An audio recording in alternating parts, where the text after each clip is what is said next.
Welcome to the Pickleball Legends podcast, hosted by me, Evan Small. This is the place where passion for the game meets the stories of the players, coaches, and fans who make pickleball more than just a sport. They make it a story worth telling. This episode is filmed in the Maldives, the holiday island near India. That's where you might hear the sea in the background, maybe some birds chirping, you might have some insects flying around us. And today, here with me is the one and only Julie Mack. Hi, Julie. Hi, Evan. Thank you for having me here in this amazing location. Wonderful, isn't it? You wouldn't expect to have a podcast on the beach. Absolutely not. Sat with the sea behind you. Okay, Julie, first of all, I want you to introduce yourself. Who is Julie Mack? Who is Julie Mack? Julie Mack is a pickleball player that's been playing since 2016, so a bit of a pickleball pioneer.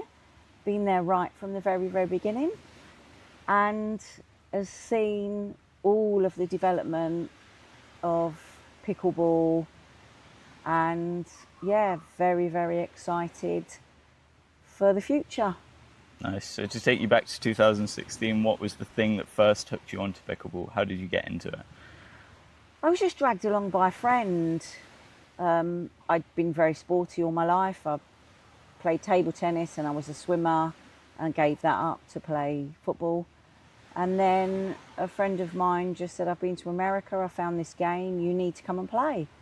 And I was like, sounds really, really stupid. I'm not sure.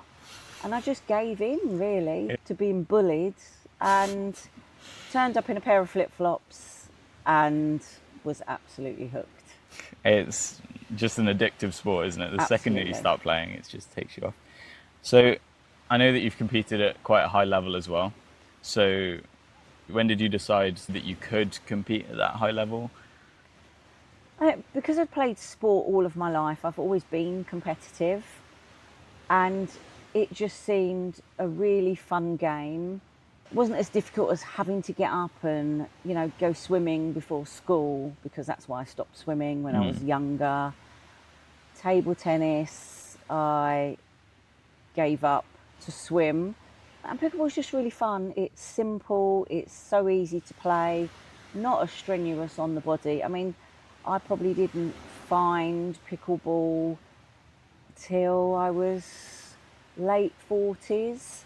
So to now see younger players making a living from the sport is amazing. But, I just wish that I was, 40 years younger now and could have the opportunities that some of the younger players have got now. Well, the game's just developing constantly, isn't it? I know that possibly back when you started playing, it was all about the drops and the dinks, and now it's much more about how hard can we hit the ball at each other. The game's still evolving. It's very much in the beginning, it was you need to play pure pickleball. You need to get your third shot dropping, you need to just move the ball around and be quite strategic. And then it's evolved, and it's exactly as you say, how hard can you hit the ball? Whether you're a man, whether you're a woman, how hard can you drive? How hard can you hit? How good can you block? So that's you as a player. I know that you've also captained some teams. Yeah, so I had a masters team in first season of PPL, the inaugural season. I played 18 plus, and I played for Team Scan. And then the following year, the PPL then brought in a masters division. So the owner of Scan, Nisha Raja, who lives up in Bolton and is amazingly supportive of pickleball in England, always sponsors the English Open. She just approached me and she said, I want a masters team, will you be my captain? So I was quite honoured to take up that role. So that was really exciting for me because I was able to draft my own team. And Team Scan had a very successful Masters season last season. We finished up as champions on finals day. That's quite incredible. So when you were coaching and leading a team, do you find any pressure on yourself, or is it more you putting the pressure onto your players, or how are you feeling in that situation? I was a football coach for 20 odd years. I worked for Fulham Football Club. So my coaching ethos has always been, it's all about guided discovery. It's all about, working with players and them being part of their own learning. It's not, this is what I want you to do, this is what I want, how I want you to do it, go away and do it, and don't deviate from the information that I'm giving you. It's very much, what do you think you would use this shot for? How do you think you'd deal with this? That didn't work. What do you think the problem was? Was it execution? Was it the wrong shot selection? And how could you do better next So time? trying to develop an understanding for the game rather than I just like people taking responsibility for their own learning. And that's just called like a guided discovery model of coaching, which I'm a big fan of. Well, I've received some coaching from you this week, and it's definitely this adaptive coaching style I find works much better than here's a cone, hit the cone, kind of flowing with it, because it contextualizes it in the game a bit more. Absolutely, and as long as there's some progression. So for a player of your standard, this is our core topic, but I want to challenge you further because I can challenge you. So I'd like you to do this. But then it's also important for some people in the group that are not coping with the main theme of the session, is that you've then got to have that regression. Okay, let's just take this a step back. Let's just make this a little bit easier for you. You were saying just there about the 3 games and losing the first game, the mental strength that takes to turn that around and just go, well, it doesn't matter what's happened in the first game. We need to progress on to the second game. I know we were talking yesterday and you said one of your strengths was the mental strength. So how can people develop that level of mental strength? Because I know a lot of people struggle with that. I know I do when I'm playing in competition. You're losing a game and then you're kind of thinking, I'm losing, so I'm going to keep losing, rather than thinking I'm losing, so I'm going to change it to win. So are there any tips you can give for that? I think there's lots of different ways you can look at it. I've worked with players that they'll go 3-0 up and they're thinking about how they're going to celebrate at the end when they win the match. And then you've got players that all go 3-0 down and they just give up and they think they've lost the game. I think it's just taking 1 point at a time. It's not over. I can honestly say, if you look back at my results, English Open this year was an absolute perfect example. We played a semi-final with Ryan Folkard. We were 11-3 down. And, anybody else would think that's it, it's all over. But we came back to win 15-13. So in pickleball, it is just never over. And I think if you can instill that into players and just say, just take one point at a time, get the ball over the net, just break it down. Sometimes we don't need all of the extra information. When people lose their serve, oh, well, you're not doing this, well, you're not doing that. Just take all the pressure off yourself and just hit the ball over the net. Is there some sort of mental reset? Because you were saying there 1 point at a time. So is there anything that you do that brings you out of that game and then back in to almost reset yourself? Yeah, I think, we can all get quite tight when games are close, or if we're losing, or if we're winning, we've got to keep this going. I just take a big deep breath, shoulders up to the ears, let them go. Always make sure that I call the score before I serve, because generally if I try to do both at the same time, I'll just put the ball into the net. Just a big deep breath, shake it all out, and over and in. So other pickleball endeavours that you've had were the Deaf Pickleball Festival, is that right?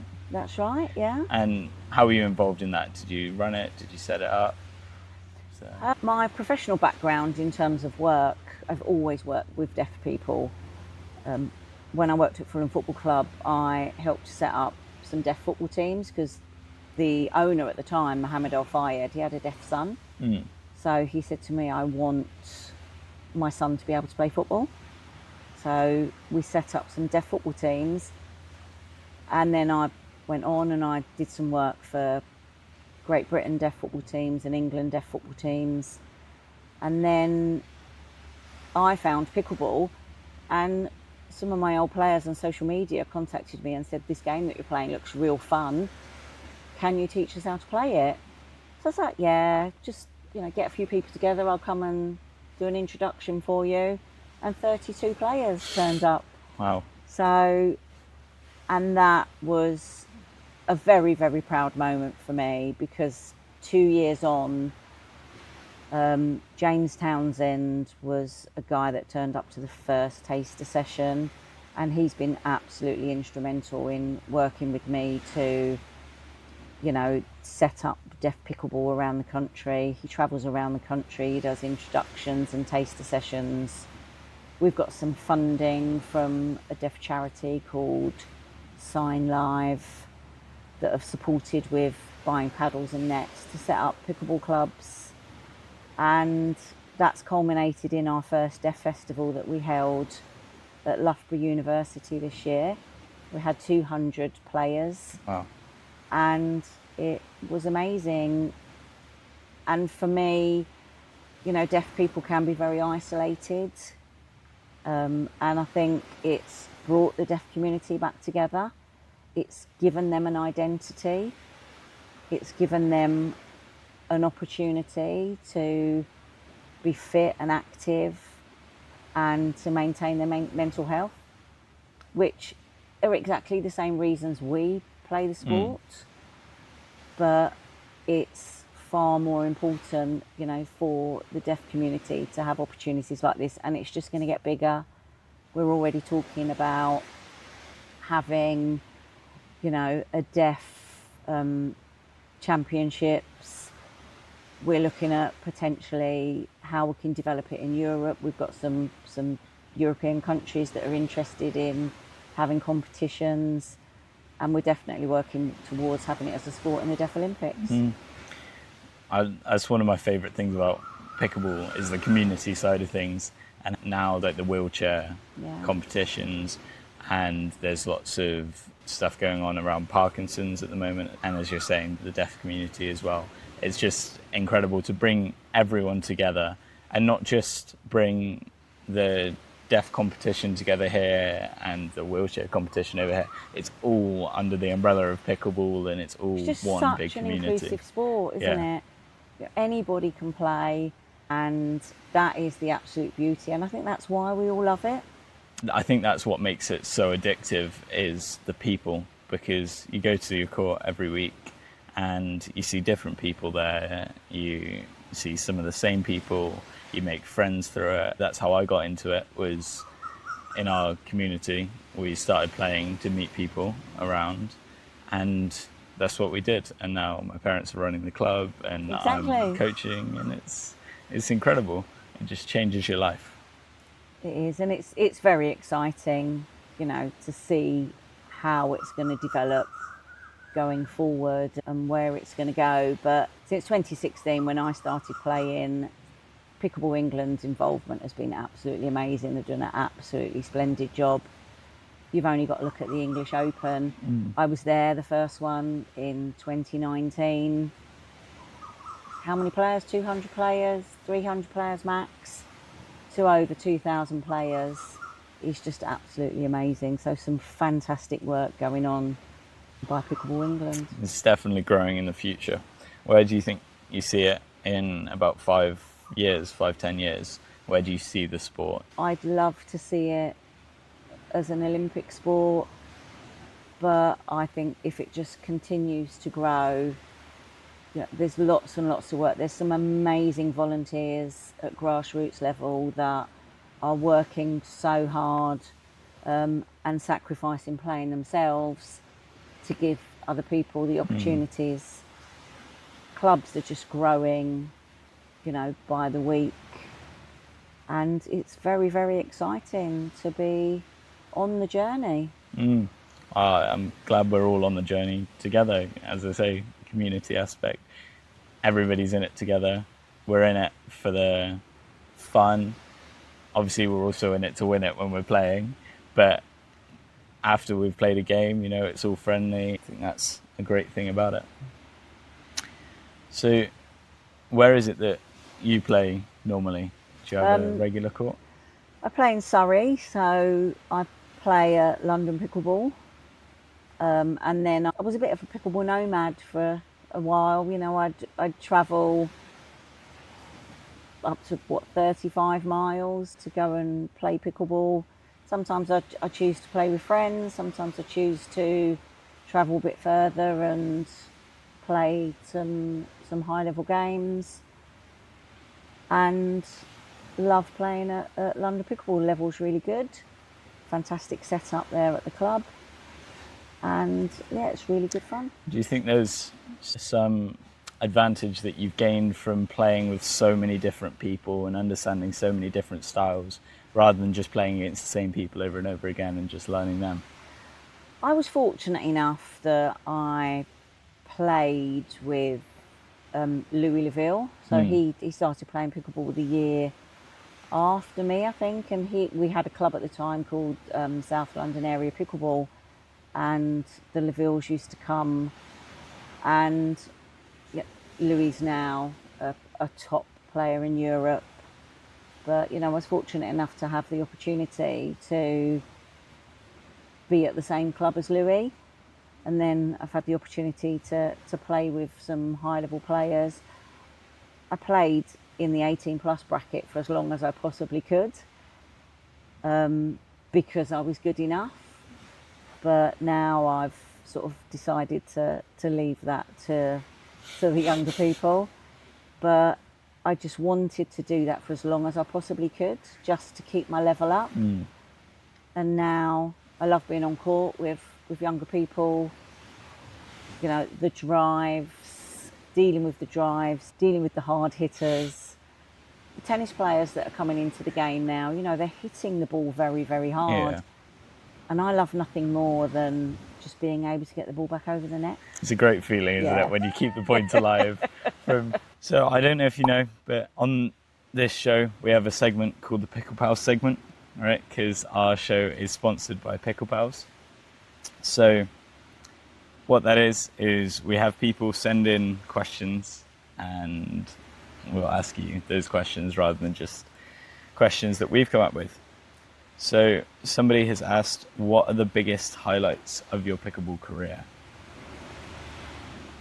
Biggest highlights of my pickleball career, definitely representing my country at the European Championships 2024 on home soil in Southampton. Being an English Open champion is definitely up there on my list of achievements. I've got current national champion women's doubles with Anna Linton. I think every medal I get is an achievement, and it's a reminder of how important it is to keep active, keep moving, keep yourself in the best possible shape that you can be in, to make sure that you can live a long and healthy life. Do you have a trophy cabinet at home of all of your medals and trophies? They'll probably laugh at me actually, because all of my medals are in my mum's bedroom. And yeah, every time I come home from a tournament, she says to me, "Did you win a medal?" And then I sort of present her with a medal. And she's 98, so that's quite funny. I mean, I don't know what will happen if I ever go home without a medal. Well, it's good that she's supportive, and it's good that you've got something there to push you to get those medals, really. And you did the European Championships, so you represented Team England in those. What's your favourite memory from that experience? the whole experience was just amazing, and the fact that Team England won the first ever European Championships, and that no other Team England is going to be able to do that. So I never ever thought that I'd represent my country. Definitely not at pickleball, and to have had that opportunity and to have, had a really, really good experience. We had 12 players last year,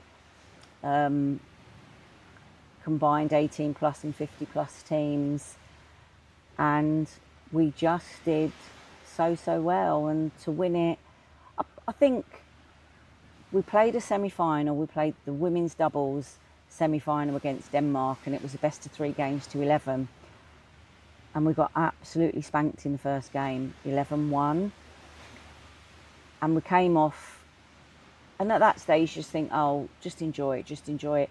And Thadia Locke came up to us and said, girls, come on, you're playing to not lose, you're not playing to win. And we went out and totally reversed the next 2 games, and we won 11-1, 11-3. That moment was really, really special. Just to get to a final. We played Serbia in the final, and they were both 5-0 pro Serbian ladies that played pro in America. And we came off the court having given them a really good game. We lost in 3. So we got a silver medal, and to win the European Championships overall was an absolutely fantastic team effort and such good fun. Are there any drills that you found helped your pickleball game the most? Any shots, anything that's really taken you up levels? I'm left-handed, so I always play right-hand side of the court, and I'll always make sure. I had to learn to stack very early because I'm left-handed, and obviously we need to keep 4 hands in the middle. Naturally, I slow the game down. I'll reset the ball. I'll dink. My strength is probably my 3rd shot drop, and I'll play with an aggressive partner that can just finish the points off. I'm just quite happy to, unless it's a 4-hand swinging volley down the middle, then that's mine all day long. Is there anyone that you would like to see on this podcast for me to interview?